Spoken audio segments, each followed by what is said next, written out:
talked about this on QC Morning before. A record number of Americans hitting retirement age this year, and now employers are trying to fill vacant positions. And for those looking for a job, of course, compensation is a big factor. Amy Noland is here. She's the co-founder and principal partner at Accrue Partners. How are you? I'm great, thank you. Thanks for coming. I want you to tell everybody a little bit about Accrue Partners, what y'all do.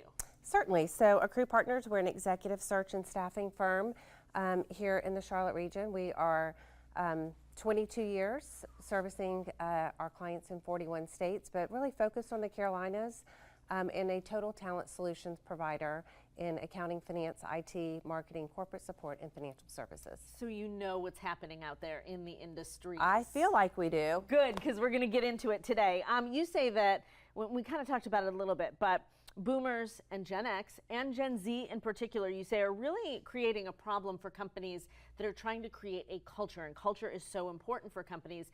Talk a little bit about that. Yeah, so it's probably the first time that anybody's experienced, 4 generations in the workforce. You have Boomers retiring every day. For every 2.8 Boomers, you only have 1 Gen Z coming in. And all the work styles have a different expectation. The younger ones coming in want lots of flexibility, a lot of wellness. They don't want to come into the office as much as the Boomers and others. So there's just a lot of mismatch on what's happening. And then you have the institutional knowledge that's leaving the workforce at a rapid pace. And so many of our folks watching today are Gen Xers. Gen Xers are kind of tricky because we don't always want to move for the things that maybe companies think we want to move for. Right. Gen Xers are sitting tight for a while. Waiting on the Boomers to make their move, and then you have the other ones coming up behind the Gen Xers that make moves more often. Before we talk about specific skill sets, I want to talk about the role of compensation right now in attracting talent. I know sometimes it is a major factor, and sometimes it's not a major factor. Walk me through that. Yeah. So I would tell you, in the accounting and finance skill set, there's a shortage of talent. So compensation is the driving force there. Those candidates can name their job. They don't have to make a move. When they want to make a move, they have a lot of options, if you will. They're the hardest people to recruit in today's market. And then in coming out of the pandemic, or during the pandemic and coming out, you had a lot of people that were overpaying for skill sets. And now those people may be looking for jobs, and their expectations are not in alignment for the market. And then you have companies that when they did overhire, they overpaid.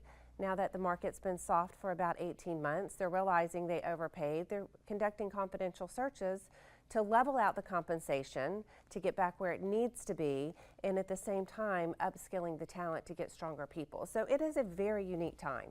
Who is in the driver's seat then? Candidates, depending on the skill set, are in the driver's seat. Companies that are posting jobs, they're finding what's happening in 2 different situations. They're getting a lot of candidates, and if they have the resources internally to go through the talent, then they may find the best available athlete, as I like to say it. And then a lot of candidates are opting out from applying online because they're having a bad experience. So then companies don't know what to do when they can't find the talent. So once again, you have a big gap of what's really happening. So the driver's seat sometimes can be in either place depending on the skill set and where they're sitting. You mentioned applying online. I have about a minute left. In my brain it's so frustrating sometimes to apply for things online.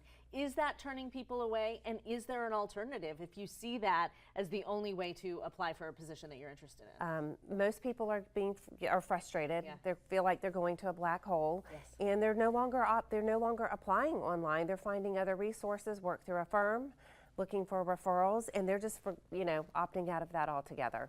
It's a really interesting and challenging time. Will you come back and talk to us more about some of these things? Because I think it's so fascinating. I would love to. It's what I do every day, and it's a passion. Well, we'll bring your passion right to this studio. It was good to see you. Thank you so much, Amy. I appreciate it. All of the information for Accrue Partners right there on your screen. If you're looking for more information, of course, Instagram and Facebook as well. Good to see you. We appreciate it.